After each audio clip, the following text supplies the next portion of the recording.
Para pamirsa ingkang kinasih, kawula Arlina Sarah saking GKJ Pamulang, Klasis Jakarta bagian Barat. Kepareng badhe maosaken renungan Sabda Winedar dinten Senin 21 November 2020. Minggu Kristus Ratuning Jagat. Ingkang kaserat dening Bapa Pandhita Octavianus Heri Prasetyo Nugroho, ingkang saking kapendhet saking Yeremia 26 ayat 18 dumugi 28, Jabur 21, Wahyu 21 ayat gangsal dumugi 17. Pamaosing kitab suci saking Jabur 21 ayat 6 kanthi jejer Wedono. Jabur 21 ayat 6. Makaten suraosipun. Iku bangsane wong kang padha takon ing bab panjenengane, ingkang sami ngupadosi Wedono Paduka. Duh Allahipun Rama Yakub. Para pamirsa ingkang kinasih, sinten ingkang kepareng minggah redinipun Gusti lan ngadeg ing padalemaning Gusti. Pitakenan punika minangka panjurungipun Sang Prabu Daud dhateng umat Israel supados saestu nresnani sesami lan nresnani Gusti. Katresnan punika kababar kanthi lampah nebih saking tumindak awon dhateng sesami saha saking tumindak dara.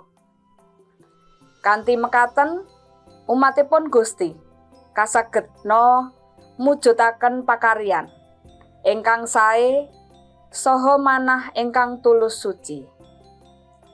Kosok wangsulipun menawi umat kapilut dening panggoda satemah nindes sesaminipun, umat boten dipun keparengaken sowan ing padalemaning Allah.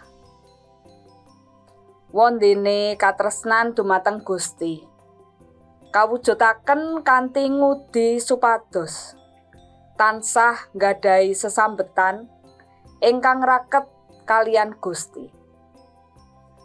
Umat kadhawuhan supados tansah sinau bab katresnan saha pakaryanipun Gusti Allah. Umat ugi kajurung supados tansah ngaturaken sembah bekti dumateng Gusti, ngupadosi wedonanipun Gusti. Wedonanipun Gusti punika nedahaken panguwasipun Gusti ingkang gegirisi ananging ugi nelakaken sih piwelasipun Gusti ingkang nresnani para umat. Ngupadosi wedonanipun ateges nyuwun piwelasipun Gusti supados kersa migatosaken pasambatipun umat ingkang saweg nandhang sangsara saha nyuwun panguwaosipun Gusti supados kersa paring pitulungan lan ngluwari saking sedaya panandhang wau. Sumangga kita sami sinau saking Sang Prabu Daud supados tansah jagi manah saha tumindak kita ing padintenanipun satemah nyondongi dhateng kersanipun Gusti. Sumangga kita sami ugi tansah nindakaken olah karohanen ngupadosi wedonanipun Gusti kanthi pangibadah ingkang tumemen. Gusti paring pangandika, apik tumindakmu anakku, mlebu neng padalemanku. Amin. Makaten pangandikanipun Gusti.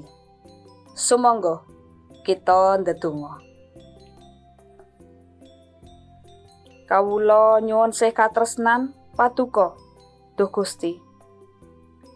Paringana kawula manah ingkang tansah kepingin madosi wedananipun panjenengan lan bangun pasrawungan kalian Paduka. Sageta kawula boten kesandung ing babab kadonyan, ananging saged supados ngraosaken rawuhipun Paduka saben wekdal. Kawula nyuwun supados saged nyumurupi kersa Paduka. Temah kawula saged gesang nderek margi lan kersa Paduka. Kawula badhe gesang kanthi saestu ngupadosi wedananipun Gusti. Ing temah samangke Gusti ngersakaken kawula mlebet ing padaleman Paduka. Amin. Pasamuan ingkang kinasih, cekap semanten renungan Sabda Winedhar Sinode GKJ dinten punika. Ngantos pinanggih ing program salajengipun, sumangga panjenengan like, subscribe, lan sumangga dipun kentonaken dhateng sedherek sanesipun. Matur nuwun, Gusti Yesus berkahi.